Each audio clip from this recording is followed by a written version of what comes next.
And finally, may I delightfully welcome, last but by no means least, Professor Vijay Kunadian, who is going to talk about No One Left Behind, breaking down the barriers in the best care of women with cardiovascular disease.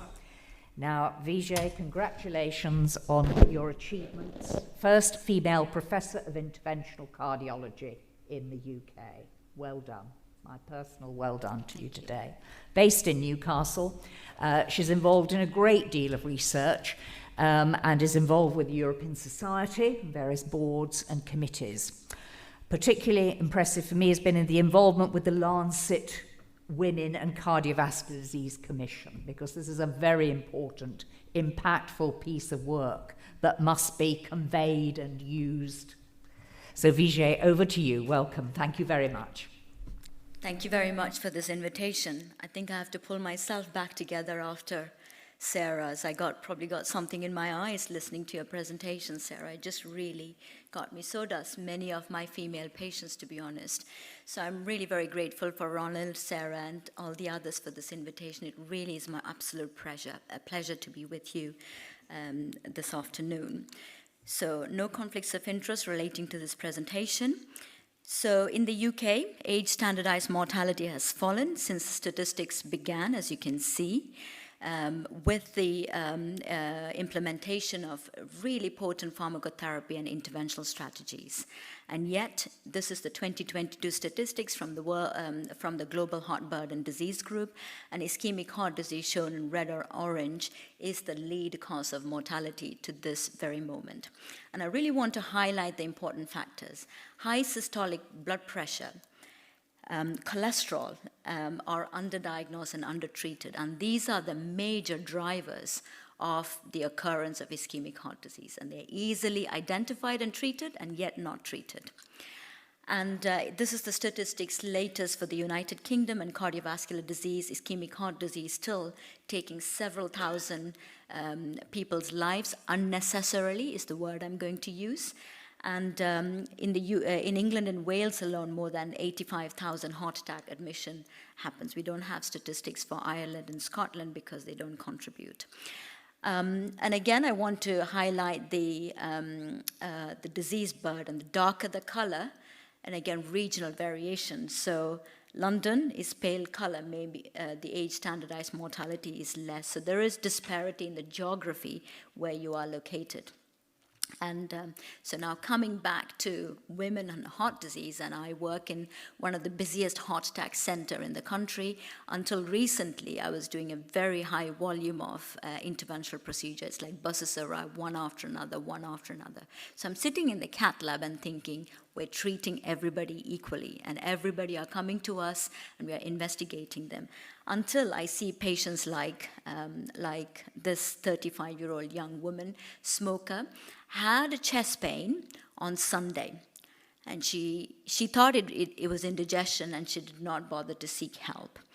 But the pain continued, and she went to the GP, and she got treatment, again for indigestion. The GP himself gave her medication, indigestion medication, and then 2 days later she went back again with the same problem. And because she was a smoker, she had some noise in her lungs, and she got prescribed antibiotics. And the pain still didn't go. I was on call at the hospital on Friday morning. The sister looked at her and said, "You're not looking well, I'm going to call an ambulance." And the ambulance arrives, does an ECG, and of course she was having a full-blown heart attack. And she gets brought in, and my case got moved, and we prioritized her because she was an emergency, and you can see she had a blocked left anterior descending artery. And we did PCI with stenting, and thankfully, she survived. And a lot of people with misdiagnosis do not survive in the setting of full-blown heart attack. If this is the state of play for full-blown heart attack, I can only imagine non-obstructive coronary arteries, and I will talk about it a lot more. And again, this is to do with the awareness that we heard from the previous presentation. And also patients themselves. And again, my first patient, she thought she couldn't possibly, she's only 35 and she has 3 young children. She herself is thinking, I couldn't possibly be having a heart attack. And this is a 46-year-old lady. I dealt with her about a year ago, saw her in the clinic last Tuesday. Around Christmas time, she was busy preparing her family for Christmas, and she had some niggle. And she just did not bother to call for help. 7 months later, again I was on call for cath lab. She comes in. She actually had pain for 7 months. And then she goes to a district hospital, and they do all the imaging tests and find some abnormalities, reduced LV function. And then she gets referred to the cath lab. You can see she's got a blocked right coronary artery. And that was blocked in December the 25th. And she came to us in July the 27th. And I asked her, why didn't you call for help? And you would know her because I've used her to campaign and on the media, on papers and television, etc., to raise awareness. She said, I put my family first, and I didn't want to bother. And this is, I probably might do that as well. That's the women's tendency. And I told her she's doing really well. We opened up a blocked artery, and she's, it was a joy for me to see her looking so well a year on. But cardiovascular disease is the lead cause of mortality in women globally. Not breast cancer, not cervical cancer, but cardiovascular disease, ischemic heart disease. 2019 statistics, these are the things that breaks my heart to see the statistics. 275 million worldwide were diagnosed with cardiovascular disease, and we lost nearly 9 million women unnecessarily. And all of these are because, we've heard before from the two amazing presentation, underdiagnosis, understudied, undertreated, and it's happening to this very day for various reasons, and underrepresentation in clinical trials. UK statistic, again, specifically for women, cardiovascular disease is still the lead cause of mortality.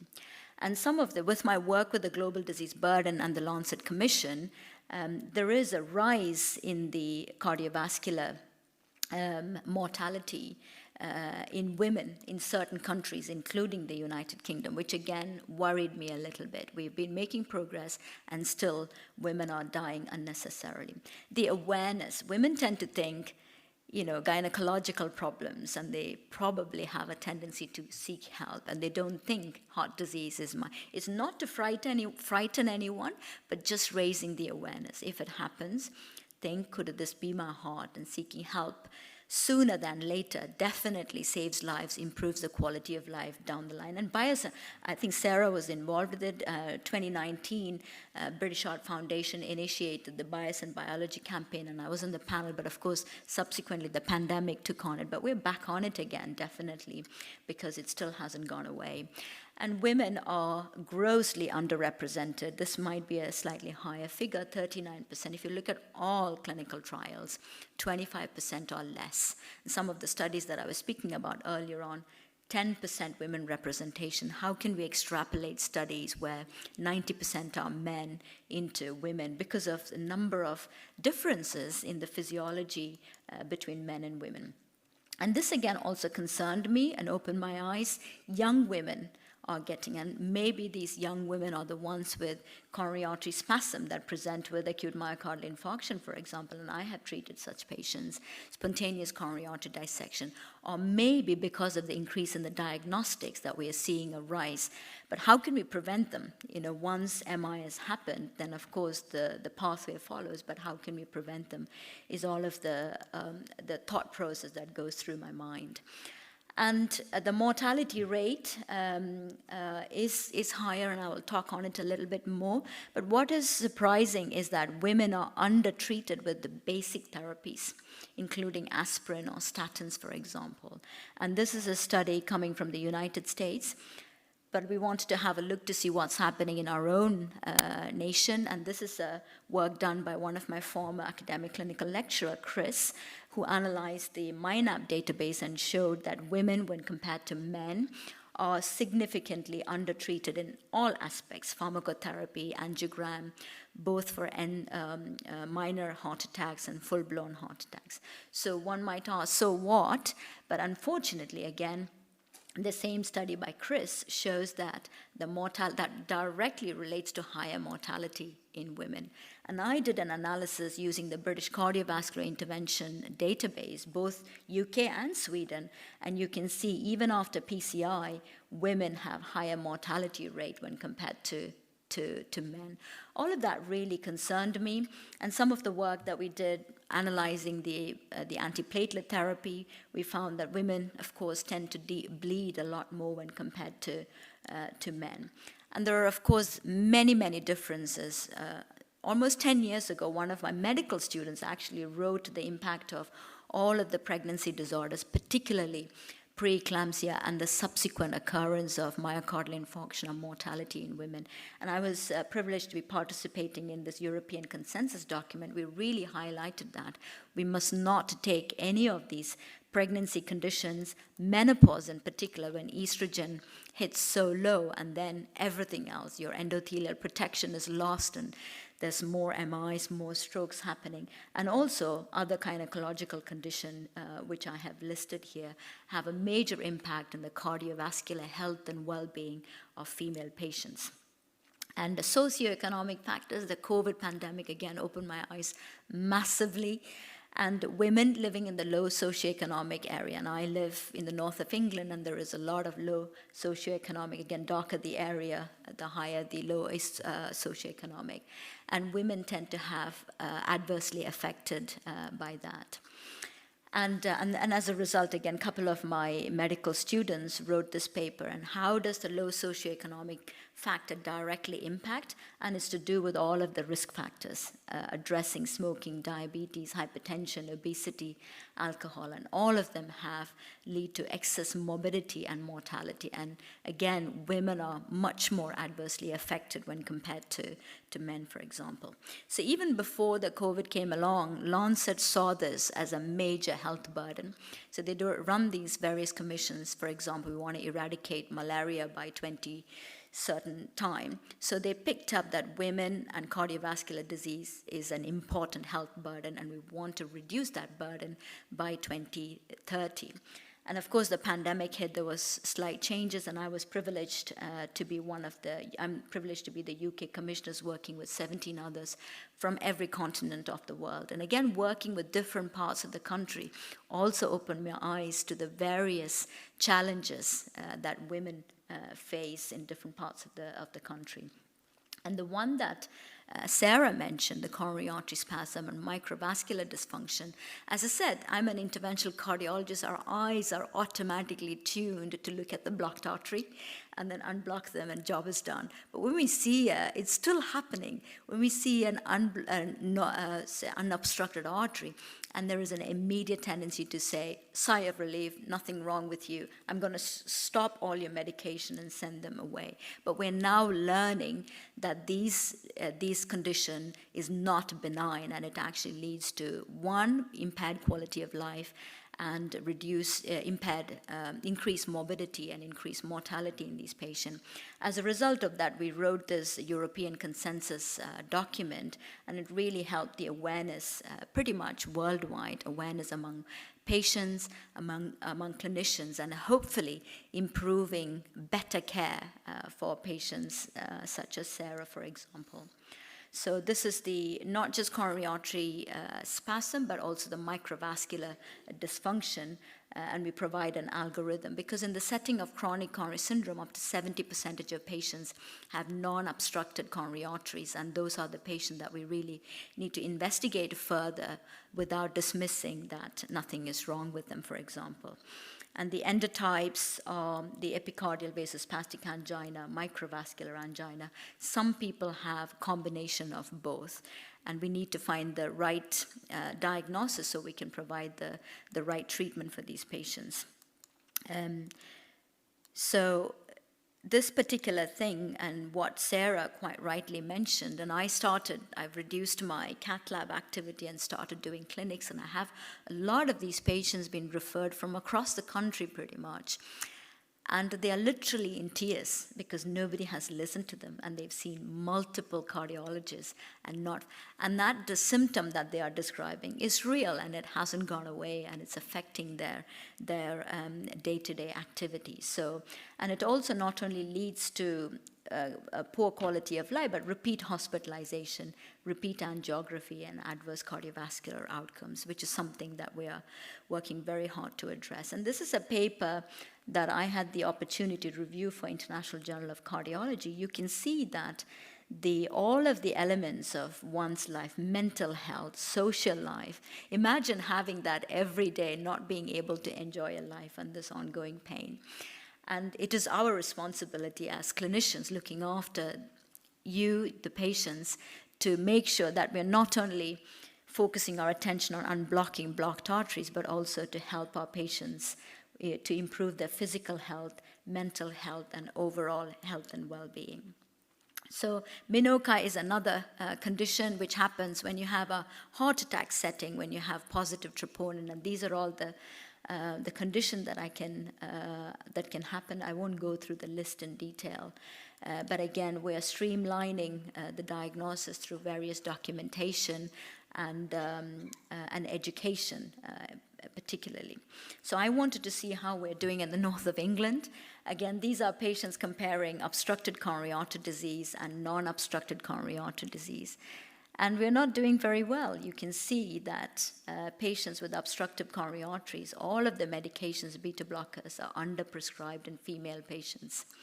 And some of the medications in patients with non-obstructed coronary arteries as well.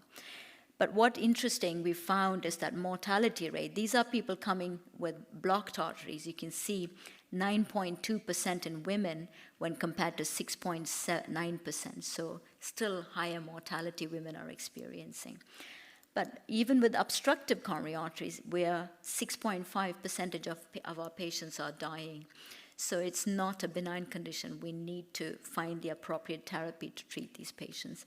Again, you can see particularly female patients with obstructed coronary arteries have a higher mortality when compared to men. So it's about time we change that. It's about time we see the shifts in these curves to improve the outcomes for our patients. So for the purpose of time, I'll keep going. And we did another analysis. So if you actually provide patients with appropriate guideline recommended therapy, then the outcomes actually is the same for male and female patients. So I'm getting the impression it's not really rocket science, but we have to get the diagnosis right and make sure that our patients receive these basic treatment that's available every day for our patients. And a lot of lack of evidence in women, which is something. And if you look at which type of heart attack, 10% are Minoka, and the rest is non-ST elevation. The minor heart attacks are the ones that happen more frequently in female patients. And again, they are grossly underrepresented. And the guidelines, they say we need adequately powered clinical trials, specifically in women, to understand the best treatment strategies. And of course, as we heard through the previous, we need to be heard. Not just the patients, not just the clinicians, but also the funders. You know, it's about time that we are more inclusive of our patients in clinical research, particularly female patients, in order to find the appropriate treatment for them in order to meet the unmet needs for our patients. So we provide, in our Lancet Commission, a number of strategies to improve the proportion of women representation in clinical trials. And again, for the sake of time, I won't go through in detail, but things can be done to make it happen. We can't just in the next 10 years come and repeat the same logo of underrepresented and women are dying. We have to see a change, and now is really the time for us to act. And we've written many other papers how to improve the gender balance in clinical trials, for example.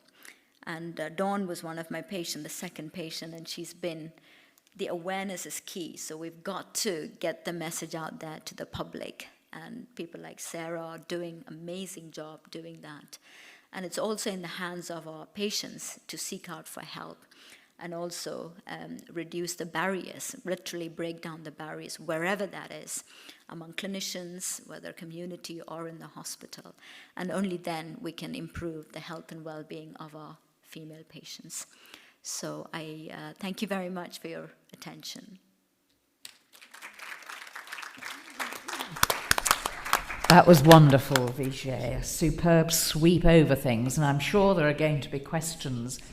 My worry when I did a lecture a few years ago, some years on from when I'd done a previous one, and I looked at our national database data the Sweetheart trial in Scandinavia, very organised about secondary prevention, just as we are, and the women were on less treatment. Yeah. Why? Yeah. Why? Is it just prescription? They're not getting them, or are not taking it? Yeah. I mean, that why is the big question. Even I showed you our own Northern database, and I thought, it's very difficult to say. And I don't want to blame our patients, because when I see our female patients back in the ward, they do. They take what we give them. Even on discharge, that's what we found, including this the Sweetheart data, which I didn't present here. At discharge, women are being prescribed less. I think it's to do with the clinicians. They're worried, unconscious bias. Yes. Oh, if I gave her this particular medication, she might bleed, so I'm a bit conscious. And, she may not need an ACE inhibitor. ACE inhibitors, ARBs, we know that these are treatments for hypertension. Yeah. For women, hypertension is the most underdiagnosed and undertreated condition, and yet, they come back with these. And I think it's multifactorial. But I do not really want, from my own patient experience, they take whatever we give them, as long as we give them a clear message. This is the reason why I'm giving you all these medication, and it's important to take. So, and I showed you that other graph where the Kaplan-Meier curve was one on top of the other. And these are older patients, 75 plus, and both of them, both men and women, were exactly taking the same medications. And we were able to bring the mortality gap down. So yeah, I think it's the underprescription is a... One of the pieces of evidence too that used to impress me, that I shared most, I think, with patients, was that psychological evidence that came out in the mid-noughties that said that women are less aware and accepting of their risk factors, even when explained. Yes. So therefore and obviously that leads on to the willingness to actually take preventive medication may be less, and I think that is still probably a very important factor. Absolutely. Yeah. Have we any other last questions? There's so much we could ask, Vijay, I'm sure. Michaela wants to have a go. Go on, Michaela. Nobody. Go on. Hi, thank you very much for that. I have got two, if that's okay. Absolutely. One is about POTS, postural tachycardia syndrome. So I'm a trustee of that charity, and we often have predominantly women presenting in A&E with chest pain. And I just wondered if you could somehow add that. I saw you had tachyarrhythmias for the non-coronary, but it's becoming more and more prevalent, and more women are going to A&E. My second bit was... and it's paused for a second in my brain, sorry. I know where it was. In the context of women who are trans, and has that started to enter the arena a bit more now? So either way, so women or men who are trans, and that impact that hormones are going to have or not have on them. Yeah, so responding to your first question, Michaela, regarding POTS, and for me, the statistics is very striking. So if these days, if patients come to me, the first thing I'm looking for, do they also have coronary disease? So I'm not hesitant to investigate that.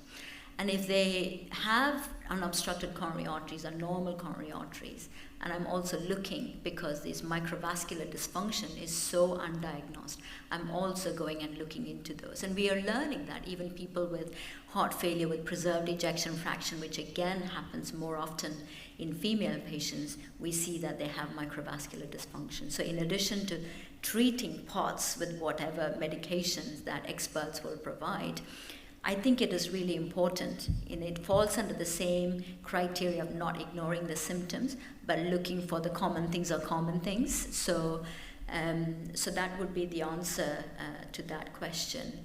And remind me your second question again? And my second question was looking at exploring with women who are trans. Oh yes, yeah. So in our consensus document that I showed you, that we put together with the European Society of Cardiology, where I was talking about pregnancy, menopause, and gynecological. So we did specifically look into this transgender aspect, but unfortunately, again, it's very early stages and there is not much data at all. And we're encouraging more research to be inclusive of these people also. So we understand, we learn what's happening with these people. So at the moment, very little knowledge. And we are really not in a position to make any specific recommendation for these people. But we want to be inclusive and include them in research studies so we can understand better. We need more research, don't we, there? Yeah. Thank you so much, Vijay. That's been absolutely wonderful, a wonderful end to this our first patient session this afternoon. So do come back at 3 o'clock, please. Thank you again to all the speakers, questioners, and see you in half an hour.